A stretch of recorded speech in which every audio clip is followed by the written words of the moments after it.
মেহমান আপ্যায়নের একটি মজাদার খাবার চিকেন কাবাবের রেসিপি চলুন ঝটপট দেখে আসি। এটা উপরে থাকবে ক্রিস্পি, ভিতরে থাকবে সফট।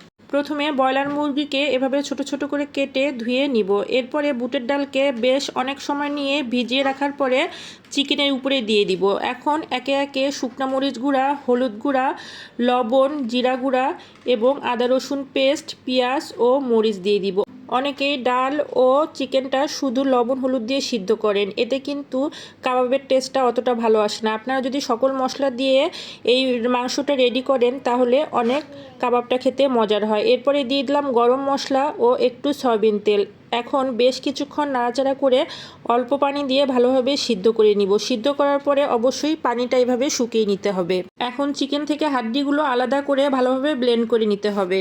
এখন দিয়ে দিব পেঁয়াজ বেরেস্তা ও ধনিয়া পুদিনা পাতা। তারপরে দিলাম কাবাব মশলা। আপনারা অবশ্যই পেঁয়াজ বেরেস্তাটা ব্যবহার করবেন, তাহলে কাঁচা পেঁয়াজের ফ্লেভারটা থাকবে না।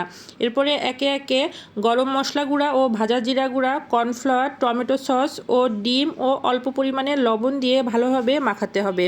এখন ছোট ছোট করে কাবাব বানাবো। আপনারা কোটিং ছাড়া এভাবেও ভাজতে পারেন অথবা ব্রেড ক্রামে গড়িয়ে নিয়ে এরকম করেও বানাতে পারেন এবং এভাবে আপনারা ফ্রোজেন করতে পারেন বেশ অনেক দিন। তারপরে হালকা তেলের মধ্যে এরকম ভেজে তুললেই রেডি হয়ে যাবে মজাদার চিকেন কাবাব।